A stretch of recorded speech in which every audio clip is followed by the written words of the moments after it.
Urgent question. Andy Burnham. Thank you, Mr. Speaker. To ask the Secretary of State for the Home statement on the process she went through and the papers she considered before reaching her decision not to proceed with an inquiry into the events at Orgreave in June 1984. The Minister of State, Mr. Brandon Lewis. Thank you, Mr. Speaker. The Home Secretary announced her decision by way of a written ministerial statement yesterday, in which she explained her main reasons for deciding against instigating either a statutory inquiry or an independent review into the events at Orgreave coking plant.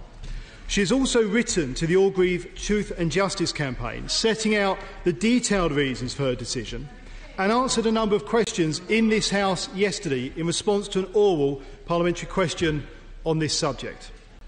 In determining whether or not to establish a statutory inquiry or other review, the Home Secretary has considered a number of factors, reviewed a wide range of documents and spoken to members of the campaign.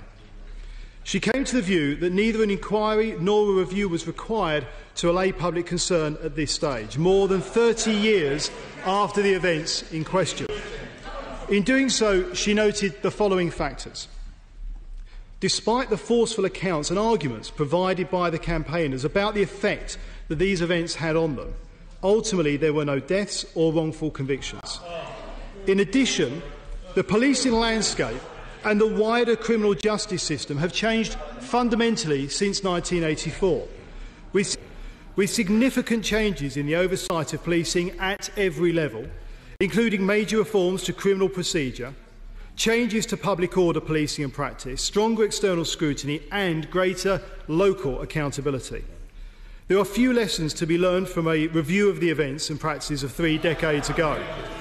This is a very important consideration when looking at the necessity for an inquiry or independent review. Taking these considerations into account, we do not believe that establishing any kind of inquiry is required in the wider public interest or for any other reason. Andy Burnham. Mr. Speaker, the now Prime Minister invited Orgreave campaigners to submit a bid for an inquiry. She entered Downing Street talking about fighting burning injustices. So the House will understand why today so many people feel bitterly betrayed. Orgreave is one of the most divisive events in British social history. Given that there is evidence of unlawful conduct by police in relation to it, isn't it simply staggering that the Home Secretary has brushed away an inquiry as not necessary? And isn't it even more revealing that she wasn't prepared to come to this House today to justify her decision? I want to focus very specifically on her decision-making process, and I expect direct answers from the Minister. Before making her decision, did the Home Secretary recall files held by South Yorkshire Police and review them personally? I am told they never left Sheffield. Is that true? Did she consider in detail the new testimony that has emerged from police officers, particularly in relation to police statements? Did she review all relevant Cabinet papers, such as the minutes of the meeting between Margaret Thatcher and Leon Britton, stamped secret, where the then Home Secretary says he wants to increase the rate of prosecutions of minors? Mr. Speaker, if she didn't do each and every one of these crucial things, won't many people conclude that a decision-making process was incomplete and therefore unsound? Yesterday, the Home Secretary promised to release the operational order. Will the Minister make sure that happens immediately? She also dismissed the link with Hillsborough.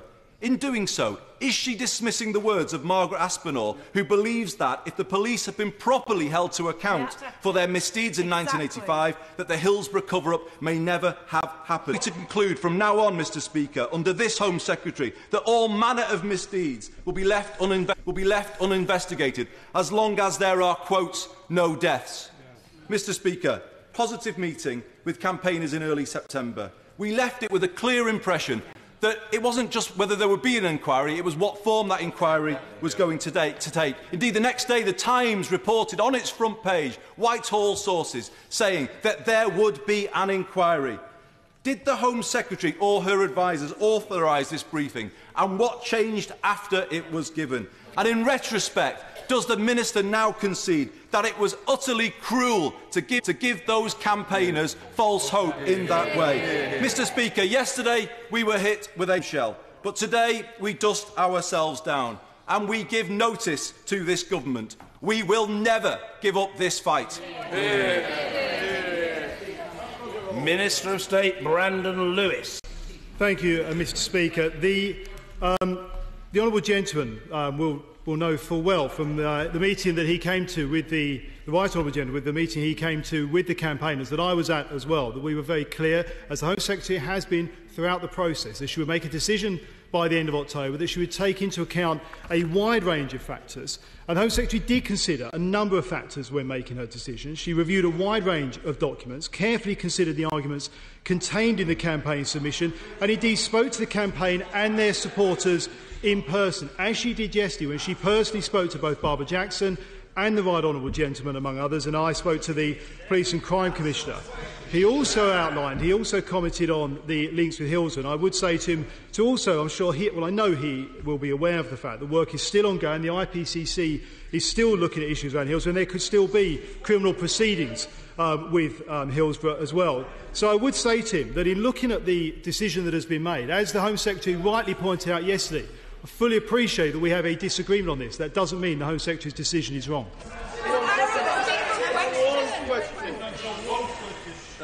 Mr. Philip Davies. Thank you, Mr. Speaker. I very much support the Home Secretary's decision. Unlike most of the people opposite bleating, I actually lived in South Yorkshire in a mining community during the time of the miners' strike and saw at first hand the bullying and intimidation that went on from the miners. People who didn't contribute to the strike fund had the windows done in. These people were trying to bring down the democratically elected government of the time, and they lost, and they need to get over it. Anyone only has to look at the TV pictures to see the violence. Order. I recognise that this is a subject that arouses very strong feeling. Right. Order. But the House knows me well enough by now to know that I will facilitate the fullest possible questioning on this matter from members in all parts of the House. But I ought to be able to say without fear of contradiction that the honourable member for Shipley will be heard. Mr. Philip Davies. People only have to look at the TV footage of that event to see the violence that the miners were carrying out against police officers. Can the Minister explain, if this matter is so important to the members opposite, why in 13 years they were in government they did absolutely nothing about this particular issue? Minister. Thank you, Mr. Speaker. My honourable friend makes an impassioned point, and I wouldn't for a moment from this dispatch box want to put words into the mouth of the right honourable gentleman. I'm sure he will be able to explain the actions he has taken and not taken over this period. For us, this has not been a political decision. The Home Secretary said yesterday that this is a decision about looking at what is right in terms of the wider public interest, and in light of the fact there have been substantial changes and reforms in the police service, and actually something that all of us in this House, across this House, should be hopefully getting behind, is that continuation of driving through and seeing through the future reforms to the police service that are due to come in the future through the Police and Crime Bill as well. Diane Abbott. We have noted, Mr. Speaker, on this side of the House, that the Home Secretary hasn't bothered to come before the House on this occasion to explain her decision. Most people in this House will remember the miners' strike. And what happened at Orgreave was totemic. But most people in the House will remember what Lord Stockton, the former Howard Macmillan, said in his maiden speech in the House of Lords about the miners' strike. He said this, former Harold Macmillan, "Breaks my heart to see what is happening in our country today. This terrible strike by the best men in the world who beat the Kaiser and Hitler's armies and never gave in." Does the Minister understand that the Home Secretary's decision is a slap in the face to the best men in the world and their friends and supporters? Does the Minister understand that the Orgreave campaigners feel they have been led up the garden path by the Home Secretary?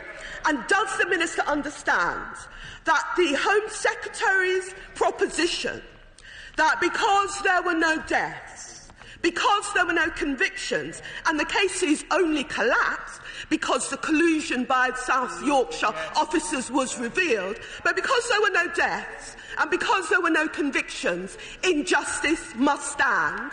On this side of the House, we say to ministers that we will not let this issue go and that injustice will not be allowed to stand.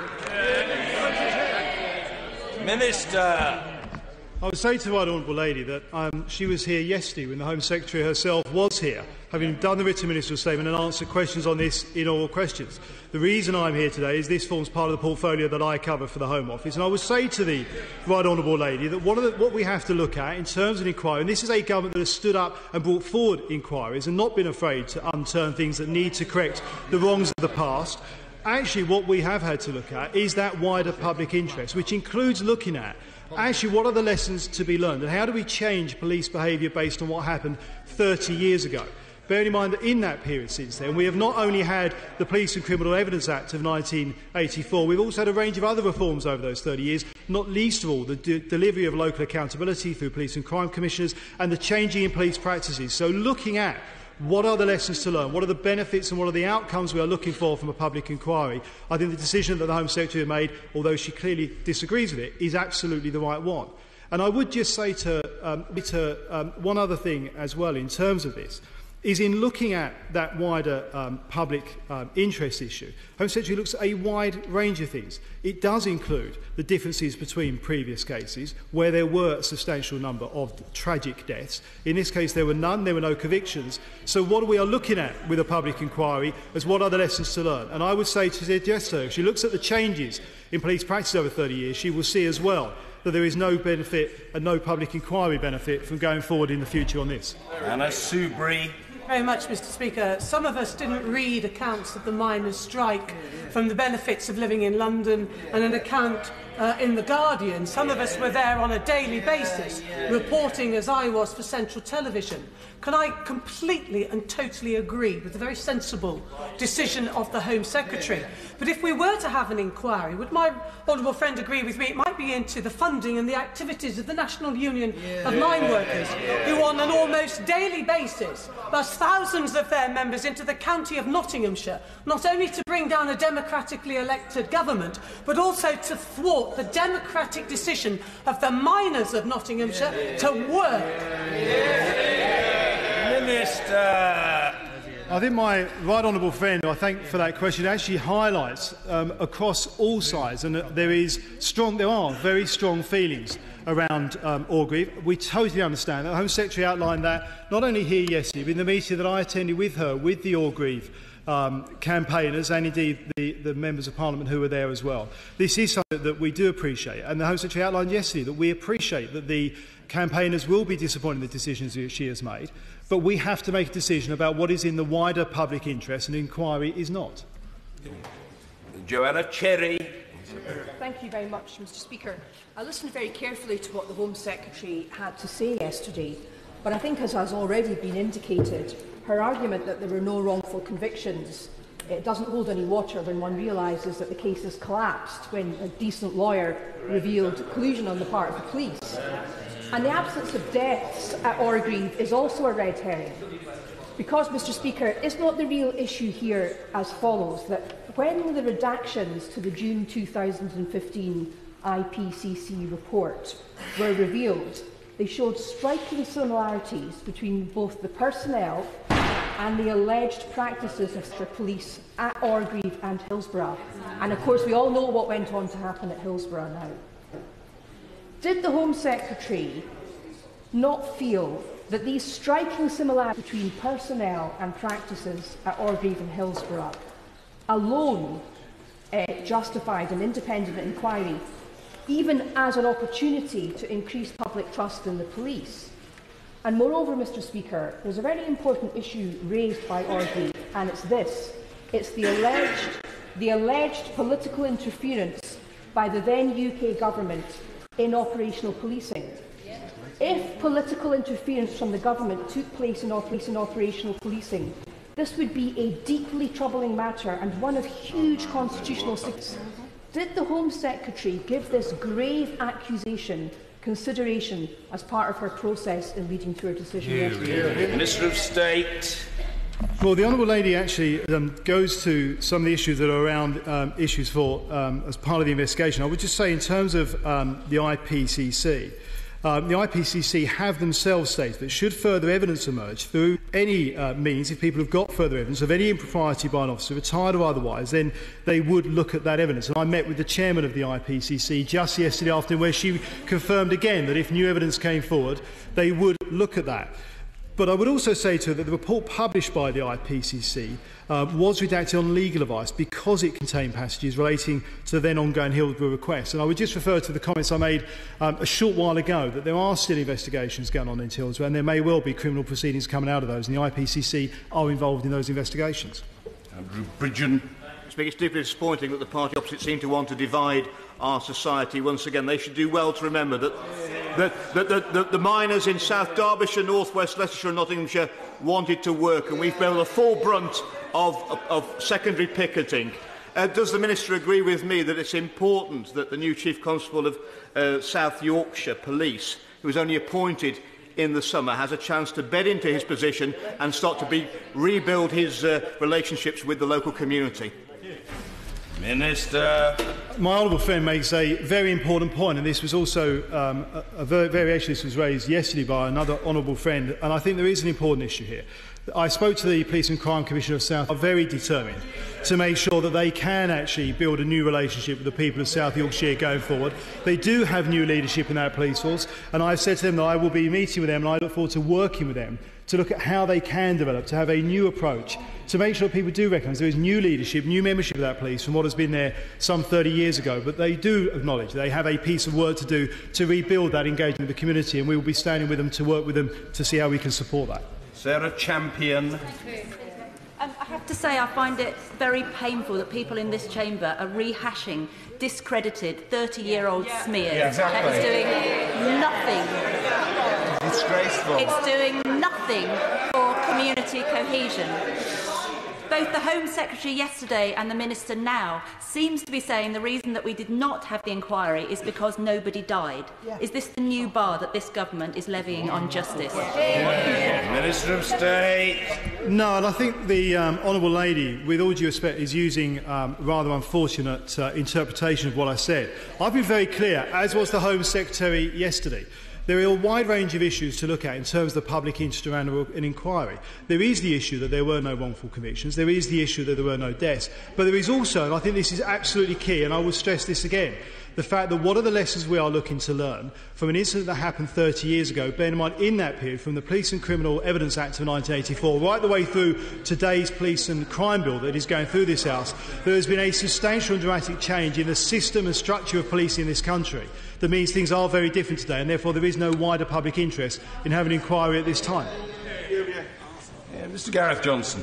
Mr. Speaker. Mr. Speaker, does the Minister agree with me that we are in danger here of running away with the concept that all police at the time were bad and all striking miners were good? I still remember, Mr. Speaker, Arthur Scargill refusing to condemn picket line violence. I remember the murder of the taxi driver David Wilkie, and I remember the relentless use of the word scab to describe anybody who simply wanted to go to work, Mr. Speaker. Should we not get a sense of proportion here?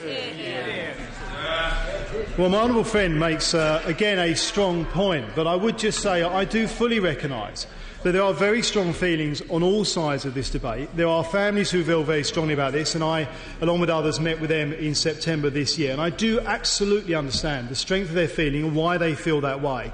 But we do have to look at that wider public interest. The honourable lady who asked the last question from the Senatory position referred to other issues around South Yorkshire, but they are separate issues. This is a decision specifically about Orgreave, not the wider issue for South Yorkshire, but about Orgreave. And the decision that the Home Secretary has made, the right decision that she has made, even though we may disagree on it, is that there is no benefit in a public inquiry on this. Ed Miliband. Mr. Speaker, the Minister in his statement today reflects what the Home Secretary said in her written statement yesterday, which is that somehow there can be no inquiry because South Yorkshire policing has moved on. I have to say to him, this is a new principle of truth and justice, that it can be denied on the face of serious allegations because of the dubious claim that lessons have been learned. And, Mr. Speaker, that is why families in South Yorkshire and communities feel they've been sold down the river by this government, and this cannot stand. What did you do in the Cabinet?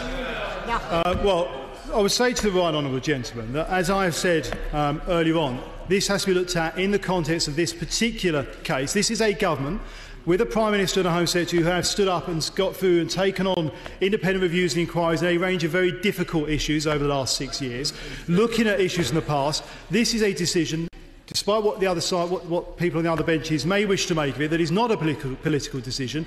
It's a decision about looking at the particular case around Orgreave and what is in the wider public interest. And as I outlined, a public inquiry is not served by that. Speaker, would the Minister agree that by far and away the worst atrocity of those terrible events were the murder of the taxi driver, David Wilkie? Is he as amazed as I was that not once has his death been mentioned by any of the members opposite?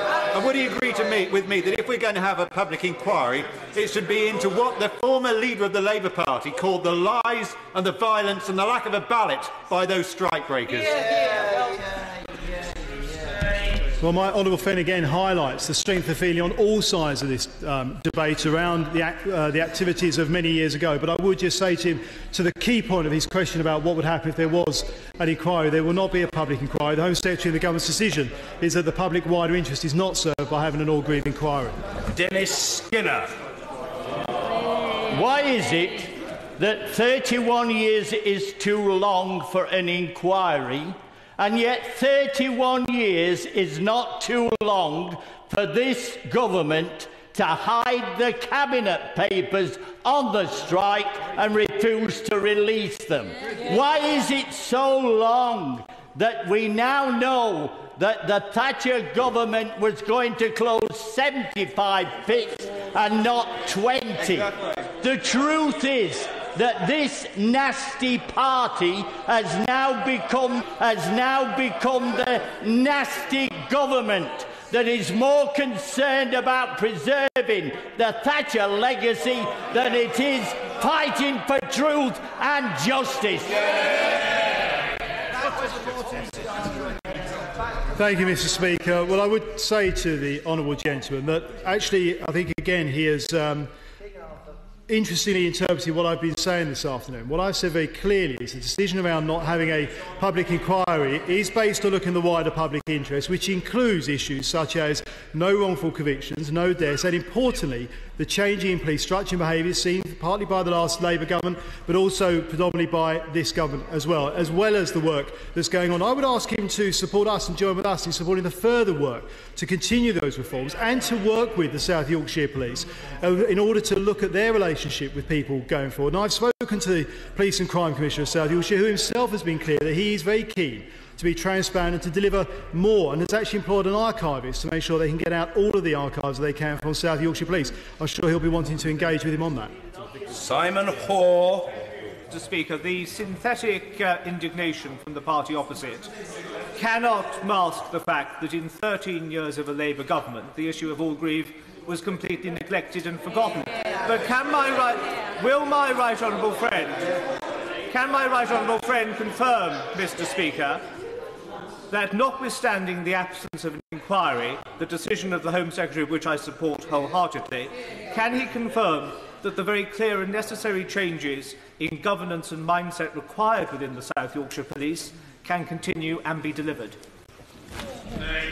Well, my honourable friend makes a very good point and an important point. I think it is very important that we continue the reforms to the police service going forward, some which are outlined in the Police and Crime Bill, others of which are taking forward the reforms that the now Prime Minister took on, and which the Home Secretary has outlined our determination to deliver as part of that work of changing how the police work now to how things were some 30 years ago. But as I said when I spoke to Dr Alan Billings, the Police and Crime Commissioner for South Yorkshire. I am determined to work with him and his Chief Constable in the work that they want to do to make sure that they have got a good relationship with the people of South Yorkshire going forward, and to look at how that police force can make sure that it is serving in that way that our police do every single day, which is policing by consent.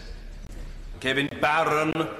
Mr Speaker, I've represented Orgreave in this House since 1983, and I remember very well the event of the miners' strike at that particular time. And could I say I call for a review of a public inquiry to review the policing of the miners' strike in 1985, and it was denied at that time and is denied now. The Minister says that the IPPC is still looking at these issues. The Minister must know that the IPPC deal with serving police officers. There'd have been about 16 at the time, if they're still serving in South Yorkshire. It is not an answer to it. And when he talks about the Home Secretary looking at papers, we need an independent individual to look at papers, even if it's not a full public inquiry. Surely we should have somebody of an independent nature to look at these inquiries and at least to see if there's any lessons to be learnt by the policing of the miners' strike during 1984-85.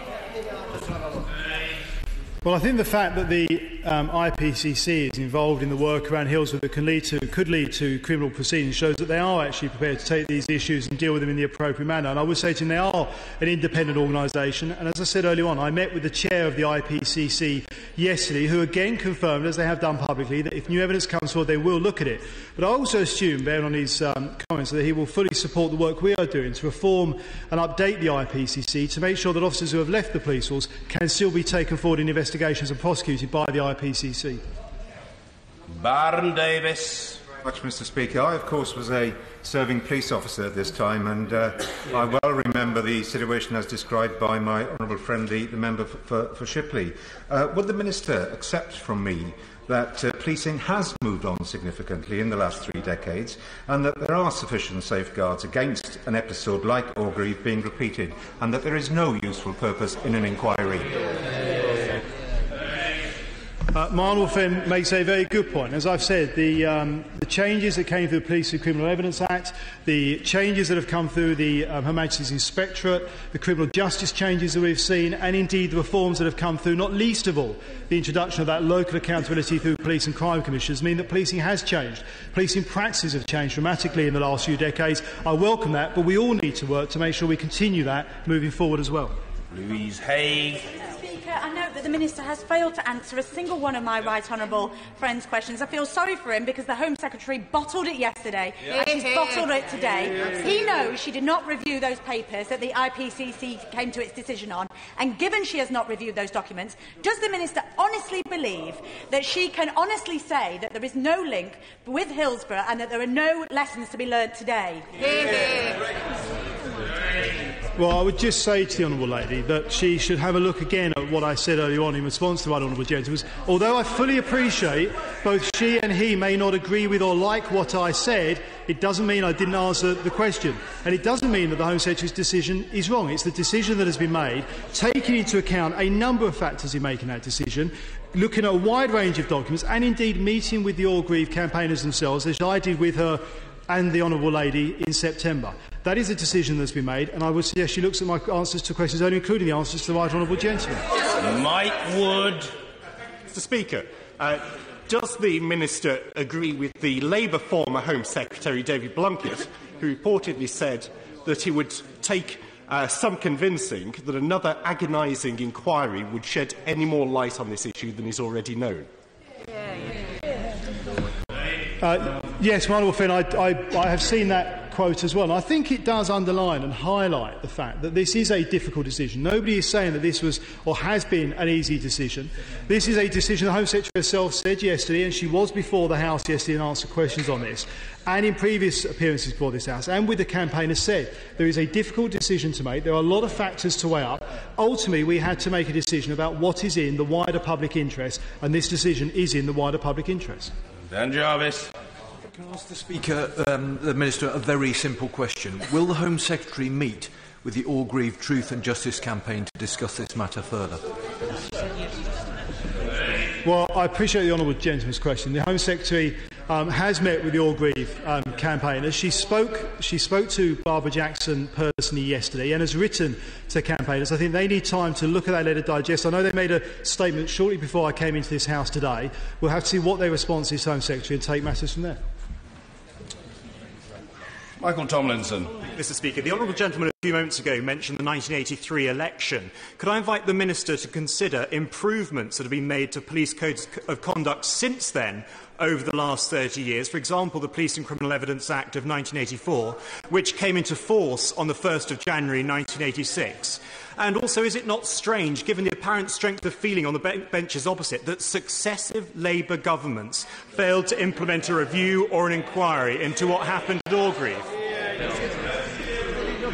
Well, my honourable friend makes a number of points there, and I will let others draw their own conclusions about actions of others other than ourselves in the Home Office. What I would say is he is absolutely right around the changes, whether it is the PACE Act, as I outlined, the Public Order Act, the changes to HMIC, the Peel inspections, or indeed the changes within ACPO now becoming the National Police Chiefs Council and their codes of conduct, let alone the Police and Crime Bill and the reforms of Police and Crime Commissioners that the now Prime Minister took through this House. Policing has changed dramatically. We want to continue seeing those reforms go forward, and I would encourage all members to support that work. Ann Clwyd. Speaker, I was elected in 1984 in the middle of the miners' strike. I spoke about the miners' strike in my maiden speech in this House. I stood on the picket lines. I saw what happened. The brutality, the intimidation, a pregnant woman kicked in the stomach, and a lot of violence. That was in the Cynon Valley. And people in the Cynon Valley still feel very strongly about this issue and believe unless you've got something to hide, you should agree to this inquiry. We are fully behind the people who call for that. People never forget, and certainly they never forget the experience of the miners' strike. Well, I appreciate the point the honourable lady has raised, and I would just say to her, as I said earlier on this afternoon, the decision that we have had to make, the decision the Home Secretary has made, is looking at the whole range of issues around this particular case of Orgreave and whether it is in the wider public interest to have an inquiry into Orgreave. And the decision is it is not. Mr. Peter Bone. Speaker, can I congratulate the right honourable member for getting an urgent question? But would the Minister agree with me, if you're going to have an inquiry like this, it should be as close as possible to the event? And did the Home Secretary take into account that Prime Minister Brown and Prime Minister Blair did not hold such an inquiry? And isn't the danger at the moment that all that would happen is a lot of lawyers would get even richer and we wouldn't get any more knowledge? Well, I thank my honourable friend for raising the question. I would just say the decision that the Home Secretary has taken is, having looked at a wide range of documents, considered a wide range of factors, but ultimately the decision is about what is in the wider public interest. That is the core decision basis that is there, and we have decided that an inquiry is not in the wider public interest. Mike Kane. Mr. Speaker, the Home Secretary stood at that dispatch box and encouraged me to present the evidence that I had from one of my councillors, Mike Freeman, who was a serving GMP officer who whistle blew and told about the corrupt practices of South Yorkshire that became part of the Channel 4 dispatches programme. This government didn't have Mike's back. Would he like to apologise for the personal costs? Well, I would say to the honourable gentleman, as I said earlier on, the Home Secretary looked at a wide range of documents and factors, including meeting with the campaigners. We are determined to make sure that whistleblowers have the right protection. That's why we're looking to increase their protections and the work with the IPCC and the Police and Crime Bill, and I hope he'll support that.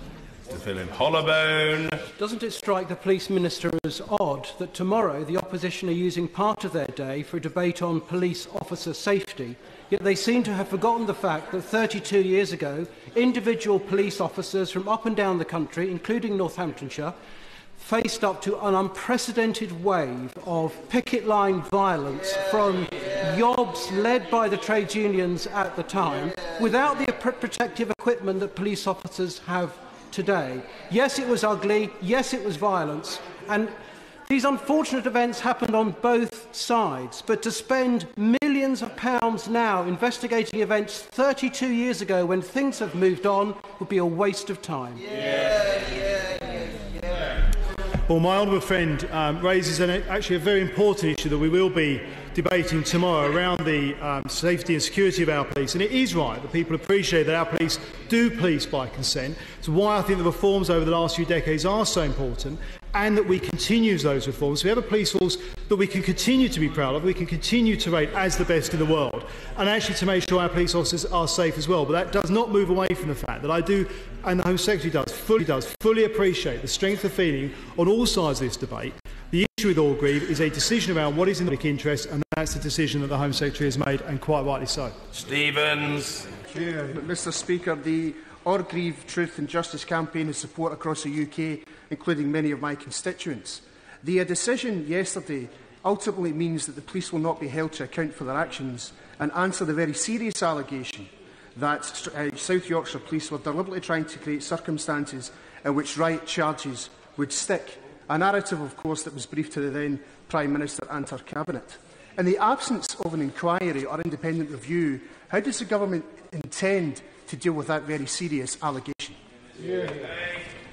Well, I would say to the Honourable Gentleman that is, if there are allegations and if there is new evidence, as I've already outlined, the IPCC Chair said to me herself yesterday, as they have said publicly, we'll look at any new evidence and we'll take that into account in any decisions they make about anything moving forward. And particularly, obviously, there are still ongoing investigations and work and potential criminal proceedings linked to Hillsborough itself. But I would just say to him, it's also why it is so important that we not only continue to deliver the reforms that have already been outlined over the last 30 years, and particularly over the last 5 or 6 years, but we continue that work of reform for the police service in the years ahead, and particularly working with South Yorkshire Police on their relationships with their local community. Robert Jenrick. I was very young during the miners' strike, but I do know Nottinghamshire's former coalfield communities today. I represent some of them. And those communities are still suffering in many respects from the miners' strike. They're suffering from ill health, from low levels of employment, from addiction and from many other problems. But given that there is so little to be gained from having this inquiry, wouldn't it be better if all of us now concentrate on the present and the future? Well, my honourable friend makes a point that I think there is an important point here, in that it does highlight why the Prime Minister is absolutely right in making the point that we as a government need to work to make sure we are delivering a country that works for everybody. So everybody in those communities that I've worked in myself as well a decade or more ago, have that opportunity to have the chance to succeed in life. It is always important that we learn the lessons of the past. That's why those reforms over the last 3 decades and the reforms going forward in the years ahead are so important in terms of making sure we continue to have a first-class police force in this country. Betts. Mr. Speaker, the Police and Crime Commissioner in South Yorkshire, Dr Alan Billings, has made it absolutely clear that in seeking to build a new future for South Yorkshire Police, he doesn't want to begin that process by sweeping under the carpet the problems of the past. Would the Minister specifically say whether he and the Home Secretary have looked at the evidence of Masonic links involved in the cover-up at Orgreave, and whether they are the same Masonic links that were evident in the cover-up at Hillsborough? Well, I would say to the honourable gentleman, as I said earlier on this afternoon, the Home Secretary has considered a number of factors in the decision, including a wide range of documents and arguments put forward in the campaign submission. And I do appreciate that members of the bench opposite saying that this has already been said, but that might be because I'm being asked the same question, in effect, time and time again.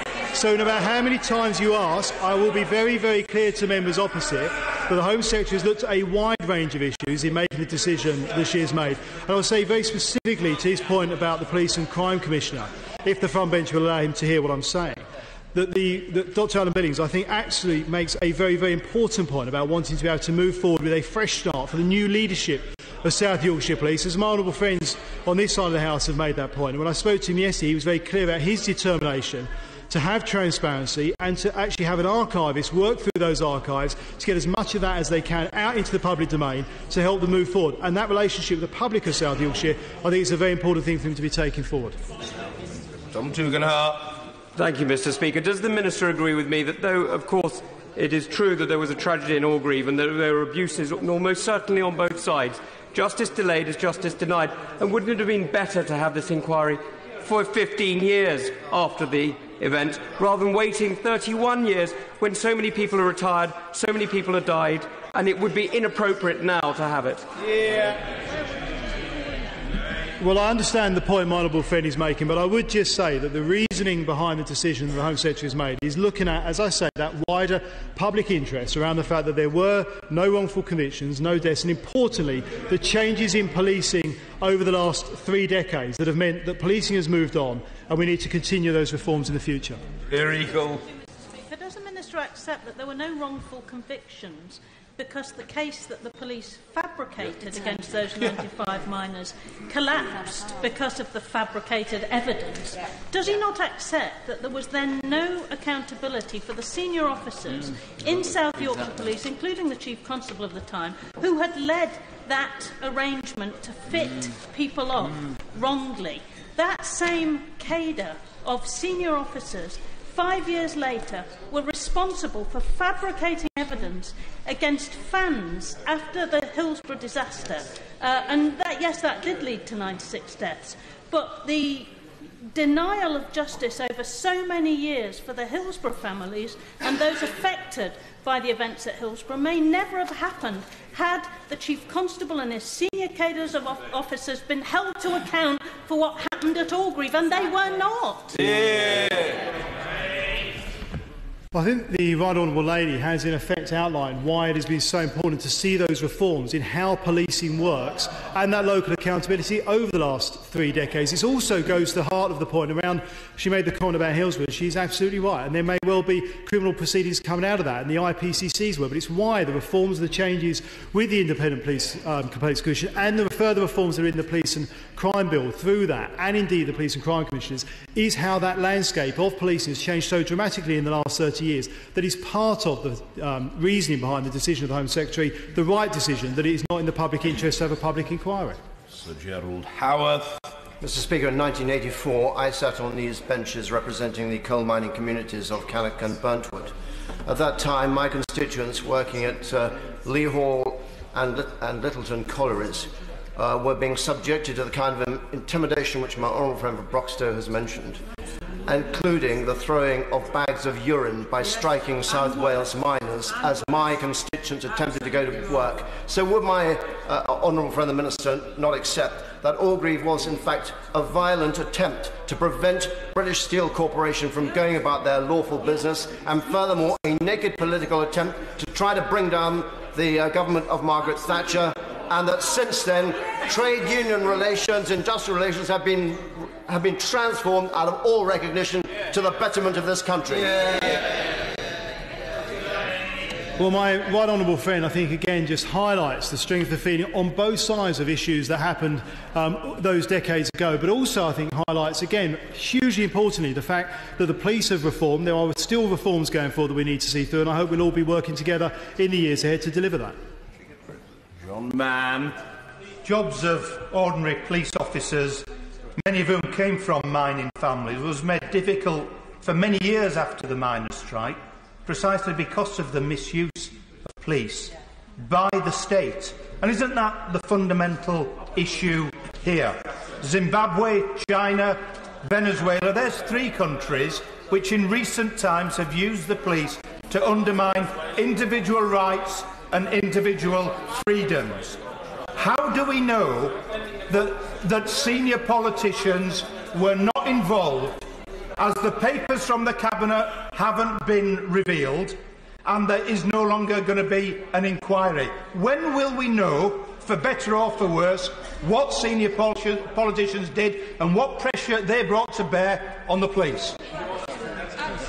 Well, I would say to the honourable gentleman that obviously there are a large number of historical files on Orgreave and the miners' strike available already publicly through the National Archives. And in addition, as I've already said, the Police and Crime Commissioner for South Yorkshire is actually employing an archivist to look at publishing even more from their archives. So I'm sure he will take a great interest in that. But I also think he should actually work with us and endorse the reforms to the police service that mean actually that key important issue that honourable friends and other members have made this afternoon, that it is important that the new leadership of South Yorkshire Police are able to find a way to build a new relationship with the people of South Yorkshire to continue the work that the police do every day, policing by consent.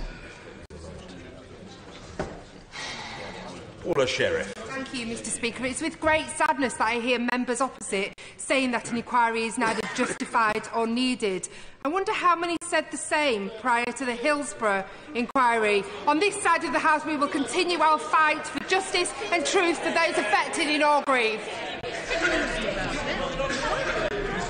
I think I would just draw the honourable lady's attention to the inquiries and the work that this government has done to bring in justice to the service as a good track record of making sure that we unearth things, but ultimately always making a decision that is in the wider public interest. Mr. Greg Mulholland. The Prime Minister's own Chief of Staff, Nick Timothy, is on record as saying, if the police pre-planned a mass unlawful assault on the miners at Orgreave and then sought to cover up what they did and arrest people on trumped-up charges, we need to know. Mr Speaker, he's absolutely right. Why is the government stopping us knowing? Well, I would suggest to the honourable gentleman that he has a read-through of the evidence that is out there, that is published in the National Archives, is being published by South Yorkshire Police, and reads the full report of the IPCC in their investigation, as well as the paperwork from the campaigners themselves that they put forward. These are all part of the wide range of issues the Home Secretary and we have looked at in making a decision about what is in the wider public interest. Well, that's a message. Mr. Ian Murray. Thank you, Mr Speaker. It's incumbent on every member of this House to fight for truth and justice when lies and injustice has been exposed. The Home Secretary is denying a public inquiry into the Orgreave tragedy, and indeed the Scottish Government is denying an inquiry in Scotland on the injustices that happened there during the miners' strike in terms of policing and convictions. So can the public of this country conclude that their democratically elected governments that are sent here to represent them both here and in Scotland are no longer interested in fighting for justice, even when new information becomes available? Well, as I've already said, if new information comes available, the IPCC will be looking to investigate it. I had that conversation with the chairman of the IPCC yesterday, so I'd refer him to the comments I made earlier this afternoon on that. But I would also say to him that I would like to think that the public will look at the government's track record, our Home Secretary's track record, our Prime Minister's track record of actually taking on not just vested interests, but the difficult decisions. This has been a difficult decision. The Home Secretary has made a decision about what we believe is in the wider public interest, and it is the right decision. Margaret Greenwood. Mr Speaker, trust is crucial to policing, and the image of mounted police officers cantering towards those striking miners is seared on the imagination of absolutely everybody who's seen it. This is a huge issue of public interest, as are the allegations around political interference in policing in our country. Does the Minister not realise and recognise the kind of damage that the failure of the Secretary of State to have an investigation and to stand up to justice is having on public confidence in her department? Well, actually, I would just say to the honourable lady that the IPCC obviously has had an investigation, and if there is new evidence, we'll look potentially at having further investigations. That is a matter for the IPCC, which by definition is independent. But she also touches on an important point. We will be, she's quite right, looking at tomorrow, we will be debating in this House the fact that we do have a police force that polices by consent. That is a two-way thing. That's why it's important that the Police and Crime Commissioner and the new leadership of South Yorkshire look at how they build that relationship with the public. It's also important why we and the public have to respect the police who do police us by consent, and that will be part, no doubt, of the debate we'll be having tomorrow afternoon. Helen Jones. It is not good enough for the Minister to say there should have been an inquiry earlier, because papers on Orgreave were still being released up to Christmas 2015. Correct. Those prompted calls for an inquiry because they showed abuse of power in the South Yorkshire Police, the concocting of statements, and yes, no one was killed at Orgreave, but lives were ruined. Innocent people were sent to jail on remand, and more importantly, in the mining areas, which I know well because I am the descendant of generations of miners, trust in the police was completely destroyed in communities which previously would have brought up their children to trust and support the police. Until there is an inquiry, those wrongs cannot be righted. How can he possibly keep denying one? Well, actually, I would just say to the Honourable Lady that if she has a look at what has been said this afternoon, I've never said at any point this afternoon I've not commented actually on what the previous government did or didn't do. I've actually said very specifically that is for others to take a view on and for members who are in that government to comment on, not for me. Our decision is about the case that is before us at this point in time, the Orgreave case and the facts that the Home Secretary and I have looked at, and in meeting the families, and going very directly to her point around that relationship with the public and the public's view of South Yorkshire Police and the police force in general. It is why it is so important that we continue these reforms and make sure the South Yorkshire Police have the support they want and that they need to rebuild those relationships. That is the outcome that should be right for people right across this country, to make sure that we do continue those reforms. I hope she'll support us in doing that. Chris Bryant. The miners from the Rhondda at Orgreave were dressed in T-shirts and plimsolls, and they were battered aside like flies by what felt like a paramilitary operation under political instruction. So there are very real questions that the community in the Rhondda is still asking. Who gave those instructions? Did the Home Secretary have any? Has she seen the operational instruction from the day? Why won't she publish it? Who told the police officers to fabricate evidence and to perjure themselves? Because the truth of the matter is that the Home Secretary says there's been no miscarriage of justice. The people of the Rhondda will conclude that without a proper investigation and full publication, the miscarriage of justice is being done in this House by this government. Actually, I would say to the right honourable gentleman that the point that the Home Secretary is making, so much yelling from each side of the chamber that it is quite difficult fully to hear the honourable gentleman, the member for Rhondda, who should be heard by the House and indeed the world, and indeed to hear the response from the Minister, which should also be widely heard. So, if I may say to members on both sides, please hold your noise. Minister of State. I would just say to the right honourable gentleman that the point the Home Secretary is making, as I have made today, is when looking at a case, there are a whole range of factors that one looks at. And actually, yesterday, the comparison was drawn with Hillsborough, and the point that was being made, and that I've made today, is in this case there were no wrongful convictions, there were no deaths, and indeed, as I say, policing has changed dramatically in the years since. And that's why a decision that has to be made in the wider public interest is the one that, despite the fact it's the decision and the right one that the Home Secretary has made. Mark Durkan. Thank you, Mr. Speaker. Today's exchanges show that what the Minister calls the Home Secretary's difficult decision is hardly going to be received as an independent consideration. The Minister has said a lot about public interest. Could he tell us which public interest would be compromised or undermined by a demonstrably independent and cost-effective review mechanism into these signal events? Well, that's a very good question from the honourable gentleman. I would just say to him, actually, this goes to a point of a conversation I had with and a question I asked them when we met. And one of the things to look at, actually, with an inquiry, is what are we looking for an inquiry to achieve? There were no wrongful convictions to correct. There were no deaths to investigate. What there was the question about the police behaviour. And what we can do is learn the lessons of the past to look at police behaviour and police performances and structures of working for the future. That has changed dramatically in the last 3 decades with the reforms from the Police and Criminal Evidence Act of 1984 right the way through to the reforms still ongoing today. And that's why I would ask him to support us in that work to continue those important reforms. Margaret Ferrier. Thank you, Mr. Speaker. Many of those campaigning for an inquiry into Orgreave drew hope from the result of the Hillsborough inquiry. Is it the case that the real reason an inquiry will not be allowed in this instance is because the government fears it will show, unlike at Hillsborough, that police conspired in advance and initiated the confrontations, which would undoubtedly then lead to questions of government involvement? I would say to the Honourable Lady, as I've already outlined this afternoon, there are considerable differences, as I outlined just a few moments ago, between the two situations, but the decision that the government has had to make around whether to hold an inquiry into Orgreave is around what is in the wider public interest, and that's the basis on which the decision has been made. Thank you. Order.